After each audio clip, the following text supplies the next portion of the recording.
Across countless worlds scattered through the spiraling arms of the multiverse, there are tales of monsters so terrible that even gods whisper their names in trembling caution. Doomsday, the abomination of adaptation, the monster that evolved to kill, the very embodiment of unrelenting destruction. Born on ancient Krypton long before civilization carved its knowledge into stone, Doomsday's existence was forged in tragedy. A brutal cycle of death and rebirth honed him into a perfect organism of annihilation.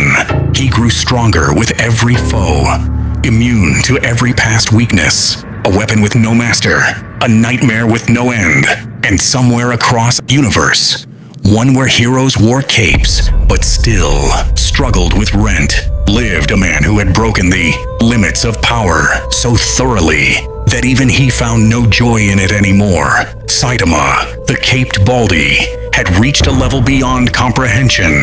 Monsters fell in a single punch. Cosmic invaders evaporated with little effort, and ancient gods cracked like brittle clay before his casual blows. Yet Saitama remained unfulfilled, his unmatched strength isolating him from the thrill of battle he once chased with youthful passion.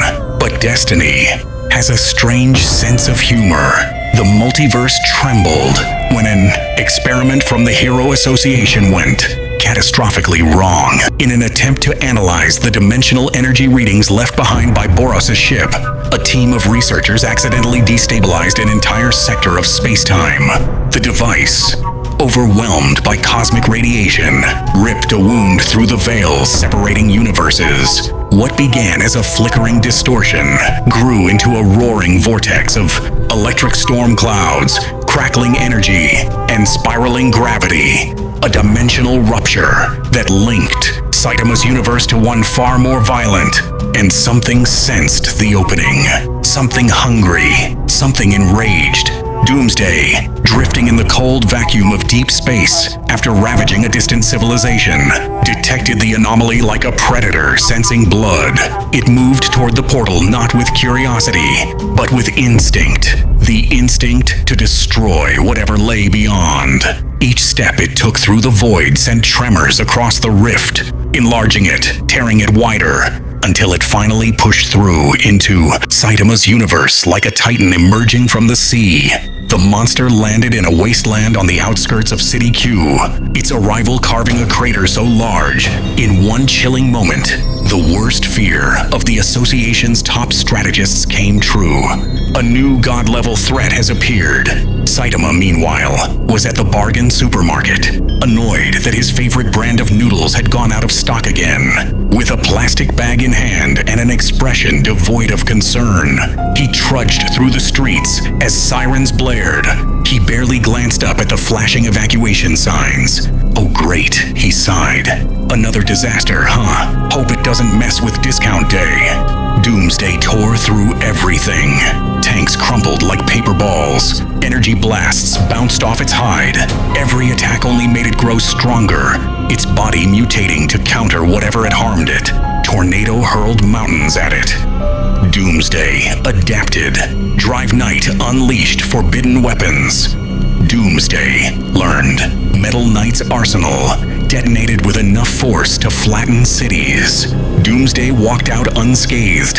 The heroes were losing. Rapidly, as Doomsday approached the core of City Q, something inconvenient happened. It sensed another presence. One unlike any it had ever encountered. A presence so overwhelmingly calm, so absurdly unshaken. It didn't fit within Doomsday's instinctual understanding of life. Saitama had arrived, because the monster's rampage had blocked the street he needed to take home. Standing before the towering juggernaut, Saitama blinked once, twice. "Hey," he said casually, "you mind moving?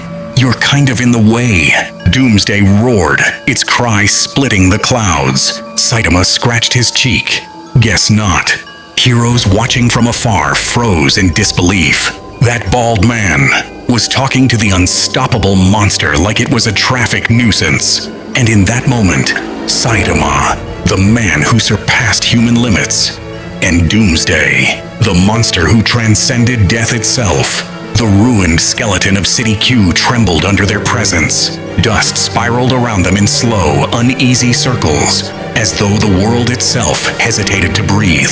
Saitama stared at the bone-plated titan, grocery bags still hanging loosely from his fingers. "Man," he muttered, "you're making me late for dinner." Doomsday roared.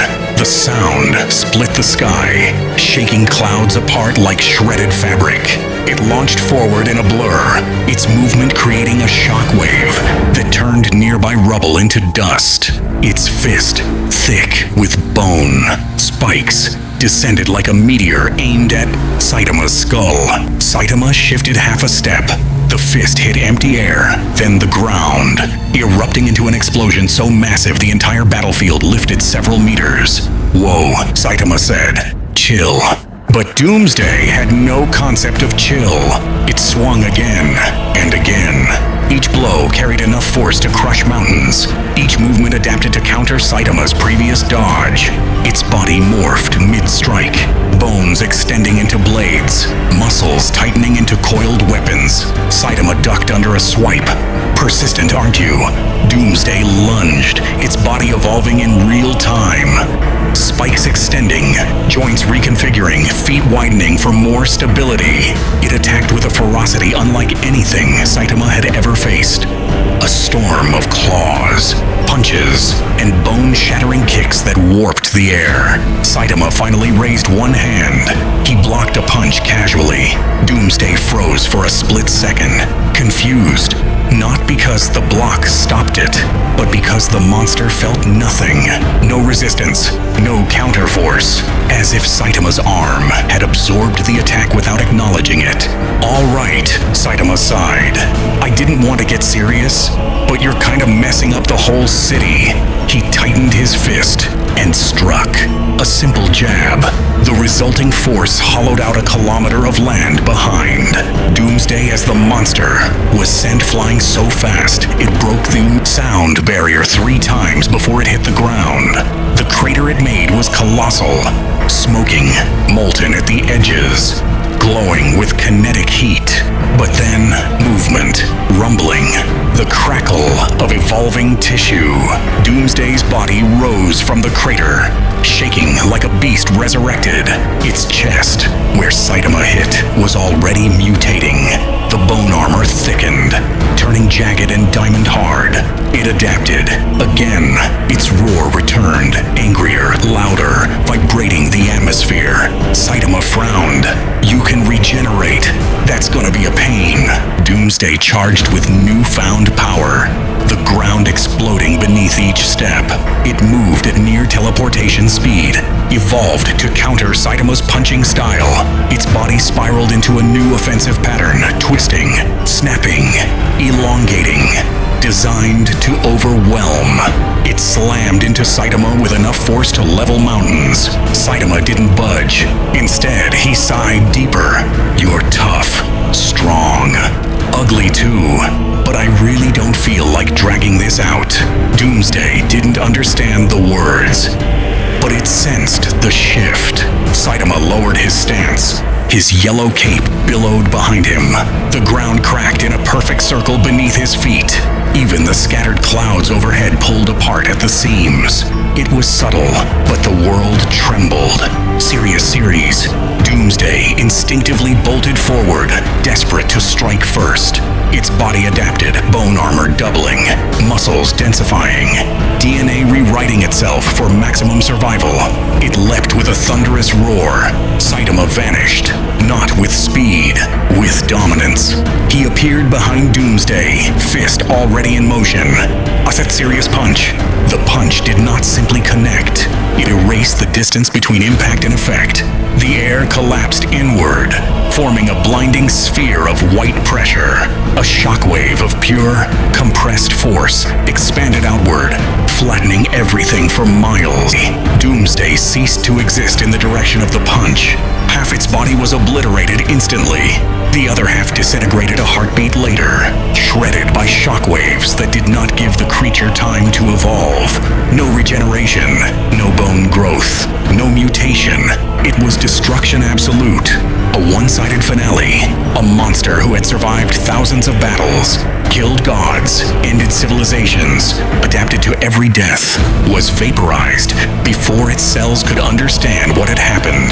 When the light faded, the battlefield was silent. A vast trench stretched